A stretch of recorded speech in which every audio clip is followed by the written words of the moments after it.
High, কেমন আছো সবাই? Welcome back to Moumita Nitin channel.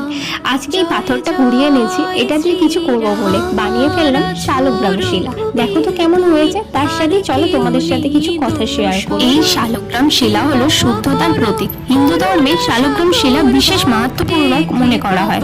শালগ্রাম শিলায় স্বয়ং নারায়ণের বাস। সেই কারণেই যে বাড়িতে শালগ্রাম শিলা থাকে সেই বাড়িতে কিন্তু বিষ্ণুপ্রিয়া লক্ষ্মীও অবস্থান করে।